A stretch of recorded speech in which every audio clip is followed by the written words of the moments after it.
don't know exactly.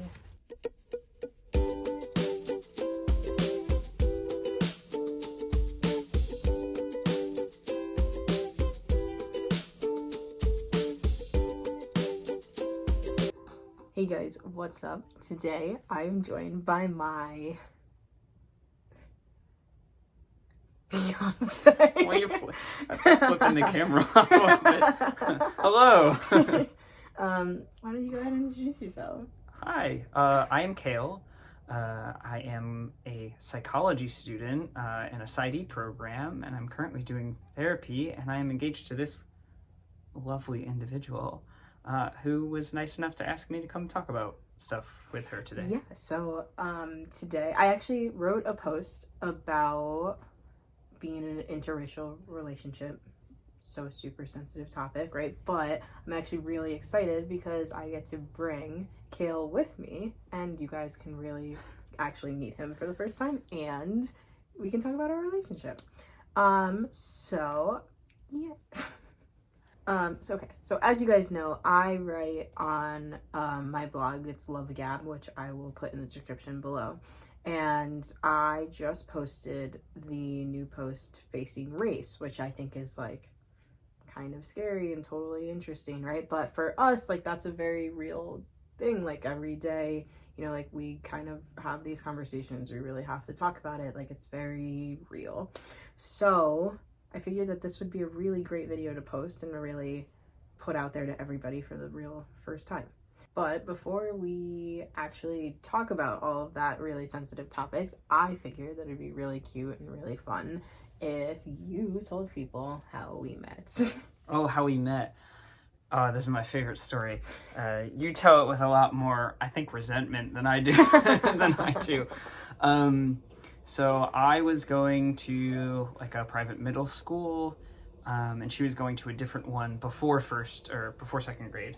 And so when second grade hit, she ended up switching schools, and she was the new kind of kid in class.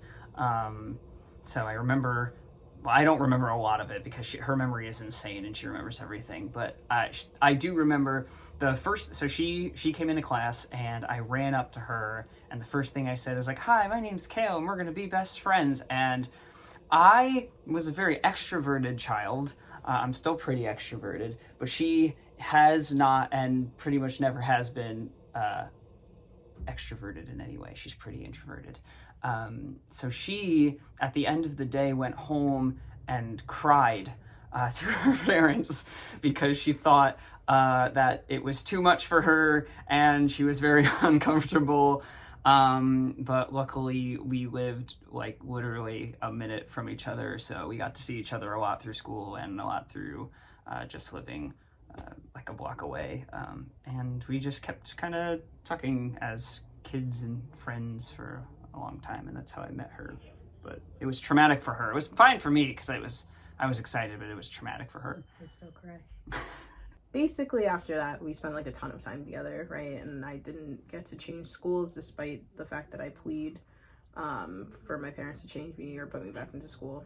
But they told me no and to stay with the extroverted people. So we hung out a lot, and then eventually we started dating. And then in November, as you guys know, I got engaged, which also I wrote about. So you can find that link in the description below as well.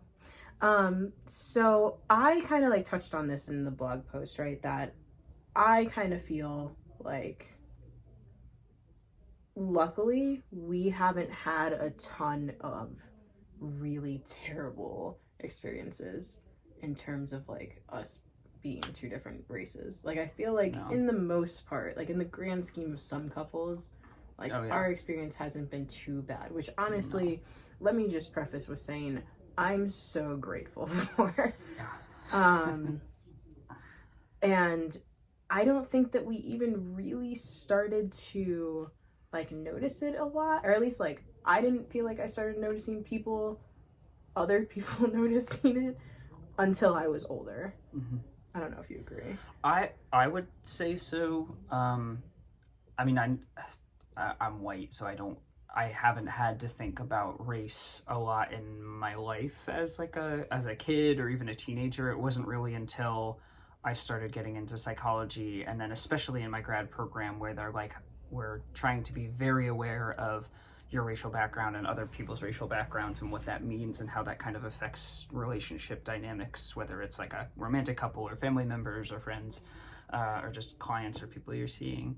So I never had to focus on it because of my white privilege, but I definitely did start to notice it in high school. That was like when we first, I think, started noticing some things. I mean, some people in my family, my grandmother was a little bit like weird about it, but she's grandmother is still weird about it. she is still weird about it, but my grandmother was weird. I think she got more accepting as she went, and she's fine now. And I think there's a lot of learning that not only we have to do as a couple kind of going through like a interracial relationship, but also our families have to kind of learn what that means and what kind of boundaries there are, or what kind of difficulties or concerns that we're all gonna have as we have kind of interracial relationships. I think that's like a super like huge thing. So like one of the questions that we were asked, right, is like, if my home life is different because of the fact that we come from two different like culturally or like racial backgrounds. And I think that that's a good point. Like I never really felt like I was like aware of like jokes that were made that were super insensitive until after we were together, and then like, you know, like I would hear jokes that I was like, that's not really like okay to say about people. God, sorry, that was probably so loud. Jesus Christ. You've been cracking a lot lately. I know, I'm broken. Okay, so another question that we got, it's how do you deal with racial discrimination? Like me as an individual, or us as an individual, or as a couple? Because me, I don't really deal with racial discrimination because I'm white. Nobody bothers me. I don't have to worry about it.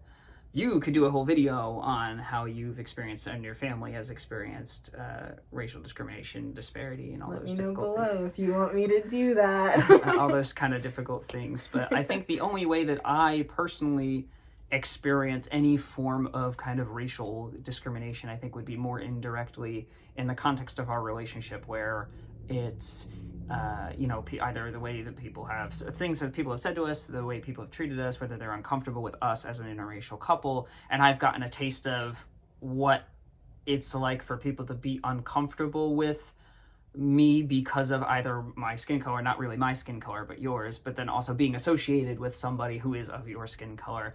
And I know that I will definitely experience more of that when we have kids, because our children will be mixed kids, and the world doesn't see mixed kids as white or half white. They just see them as black, unless you look like Logic or something like that, where people are like, oh, I didn't even realize. But still, you'll face some sort of kind of racial discrimination, and then I know that I'll see a lot more of it. But comments have definitely been made. Comments were definitely made to me in high school about dating a black girl, and it being some sort of like achievement or something, that like I was dating a black girl, and that didn't make me feel very good. It felt very strange to kind of like a trophy or some sort of award or something.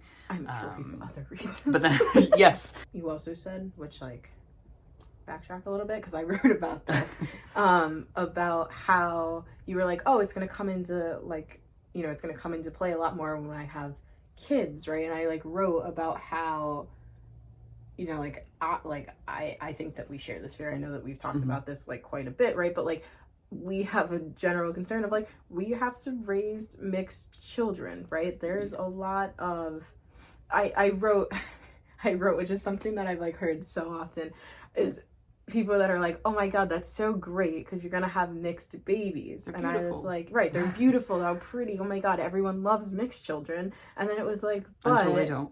Right, like until like my child is like, oh, I'm like half black, like it doesn't matter that Kale's like blonde jeans ran down into it. It's like, oh, but this is a half black child, right? And until that kid is like, oh, I want to do whatever, I want to identify as whatever, how do I describe like what I am to my friends, right? Like I think that there's a lot of like, oh, that's awesome that you're having mixed children, until it's like, oh, but like you're raising them this way, oh, you're letting them listen to this type of music, oh, you're telling them this, right? Like those are all very real things, and it kind of sucks. It's kind of scary to think about.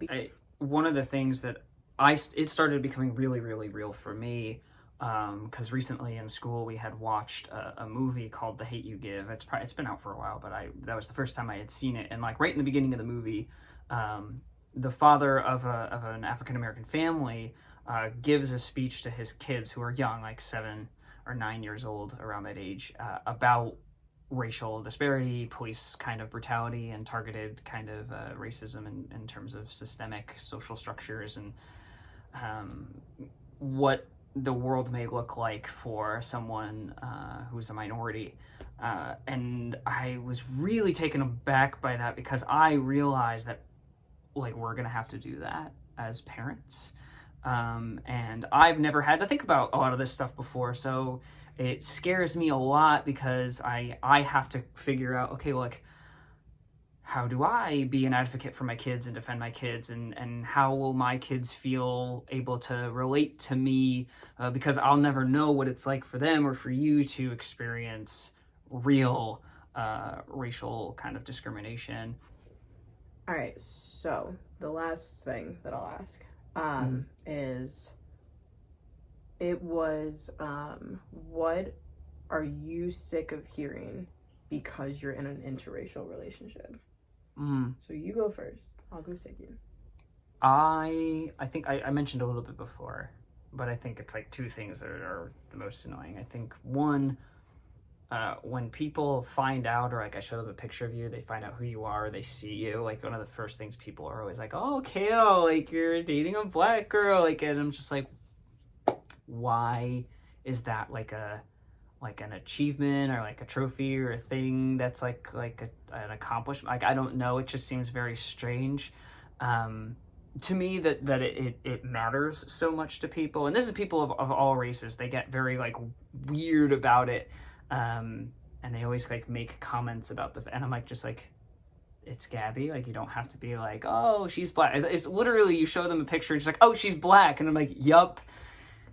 And like, any other questions or concerns you have about it, I think that's kind of annoying. Like, it's, you know, if someone, if one of my friends pulls up a picture of their significant other, and I'm like, oh my god, you're dating another white person, that's so weird, like no one's gonna do that. It's just, and it would be annoying. That actually sounds so like dumb, right? It's stupid. But it's like when people say it when you're dating someone else, you're like, oh man, you're dating like a black person. You're like, oh, he's white. Okay. That's so like, wow, like good for you. Yeah, it's like no one does that. True. It's weird. It seems like some sort of trophy or achievement that I don't like. It makes me feel uncomfortable, like fetishizing or like or objectifying in some way. It just doesn't sit right with me. I think the second thing is it becomes apparent. It becomes pretty evident that it becomes more okay for people to make racial jokes if you're dating a person of color, because it's like, oh, you know, we like you, so you know we're not racist, or we're not like, and I don't think anyone's trying to be racist, right? I don't think that's the point when they make like a racial joke. I don't think they're trying to be like, I want to offend you right now. I think they're trying to be funny or relate in some sort of way, but I think they become more comfortable being like, well, I can make racial jokes because you're my friend, or you're my friend's fiance or girlfriend or whatever.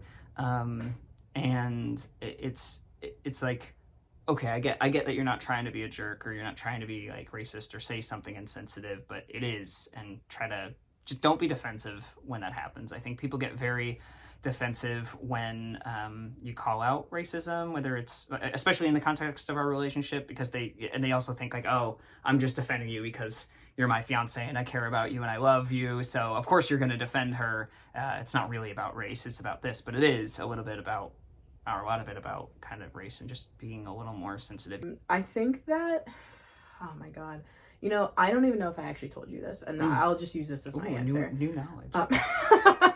So recently, I was talking to someone that we know, and they said, so like, do you guys like listen to the same music? Or like, does he like your type of music? Oh, like, so do you listen to thug rap, and Right. do I listen to Do like you listen, country and right. pop? Like, okay. I was like, oh, that's so Yes. so terrible. With that, Yeah. thank you for coming. Thank you for having me. It was fun. I enjoy this. Have me again sometime. You know where I live. Yeah, maybe. We'll see. This might be, you know, like a one-time thing. Oh, okay. But until the next one, stay safe and much love. Gab. Thank you. Thanks.